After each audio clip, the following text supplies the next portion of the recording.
ನಾವು ಯಾವತ್ತೂ ಕೂಡ ವಿರೋಧ ಮಾಡಲ್ಲ. ಟೀಕೆ ಮಾಡಿ ವಿರೋಧ ಪಕ್ಷದವರಿರೋದೇ ಟೀಕೆ ಮಾಡಲಿಕ್ಕೋಸ್ಕರ. ಆದರೆ ಪದ ಪ್ರಯೋಗ ಮಾಡುವಾಗ ಮತ್ತು ವಿಷಯಾಂತರ ಮಾಡಿ ಮಾತಾಡ್ತಕ್ಕಂಥದ್ದು ಮತ್ತು ವೈಯಕ್ತಿಕವಾಗಿ ದ್ವೇಷ ತೀರಿಸಿಕೊಳ್ಳೋ ರೀತಿಯಲ್ಲಿ ಮಾತಾಡ್ತಕ್ಕಂಥದ್ದು ಇದು ಸರಿಯಾದಂಥ ಕ್ರಮ ಅಲ್ಲ. ನೋಡಿ, ಎಲ್ಲ ವಿದ್ಯಾರ್ಥಿಗಳೆಲ್ಲ ಬಂದು ಕೂತಿದ್ದಾರೆ, ನಮ್ಮನ್ನೆಲ್ಲ ನೋಡ್ತಾ ಇರ್ತಾರೆ, ನಮ್ಮ ಬಿಹೇವಿಯರ್ನೆಲ್ಲ ನೋಡ್ತಾ ಇರ್ತಾರೆ, ನಾವು ಯಾವ ರೀತಿ ನಡ್ಕೊಳ್ತೀವಿ ಅಂತಕ್ಕಂಥದ್ದನ್ನು ನೋಡ್ತಾ ಇರ್ತೀವಿ. ನಾವು ಪದ ಪ್ರಯೋಗ ಮಾಡುವಾಗ ಅದು ಸಂವಿಧಾನಿಕವಾಗಿ ಸಂಸದೀಯವಾಗಿ ಇರಬೇಕು.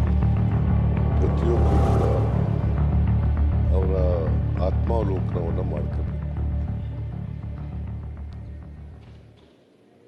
ಈಗ ನಾವು ಈ ಕಡೆ ಸದಸ್ಯರಾಗಲಿ ಈ ಕಡೆ ಸದಸ್ಯರಾಗಲಿ ಮಾತನಾಡುವಾಗ ಇನ್ನೊಬ್ಬರಿಗೆ ನೋವುಂಟಾಗೋ ರೀತಿಯಲ್ಲಿ ಮಾತಾಡಬಾರ್ದು. ಇದು ಸದನ. ನೋಡಿ, ಎಲ್ಲ ವಿದ್ಯಾರ್ಥಿಗಳೆಲ್ಲ ಬಂದು ಕೂತಿದ್ದಾರೆ, ನಮ್ಮನ್ನೆಲ್ಲ ನೋಡ್ತಾ ಇರ್ತಾರೆ, ನಮ್ಮ ಬಿಹೇವಿಯರ್ನೆಲ್ಲ ನೋಡ್ತಾ ಇರ್ತಾರೆ, ನಾವು ಯಾವ ರೀತಿ ನಡ್ಕೊಳ್ತೀವಿ ಅಂತಕ್ಕಂಥದ್ದನ್ನು ನೋಡ್ತಾ ಇರ್ತಾರೆ. ನಾವು ಪದ ಪ್ರಯೋಗ ಮಾಡುವಾಗ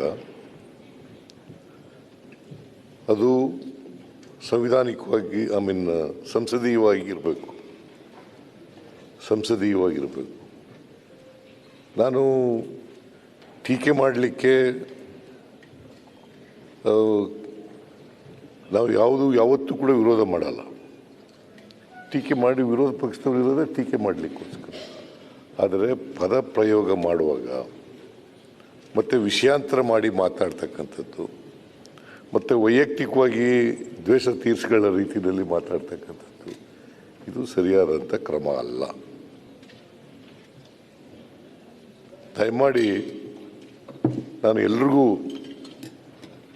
ಈ ಕಡೆಯವರಿಗೆ ಆ ಕಡೆಯವರಿಗೆ ಎಲ್ರಿಗೂ ಮನವಿ ಮಾಡ್ತೇನೆ, ಟೀಕೆ ಮಾಡಿ ವಿರೋಧ ಪಕ್ಷದವರು ಇರೋದೇ ಟೀಕೆ ಮಾಡಲಿಕ್ಕೋಸ್ಕರ.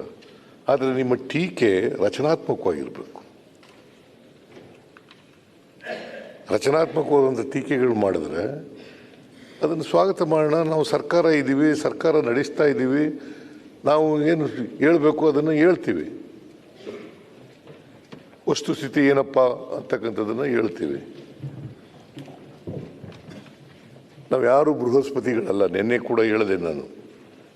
ನೆನ್ನೆನೂ ಕೂಡ ಹೇಳಿದೆ, ನಾವು ಯಾರು ಬೃಹಸ್ಪತಿಗಳಲ್ಲ. ಕಲಿತಕ್ಕಂಥದ್ದು ಭಾಳ ಇರ್ತದೆ.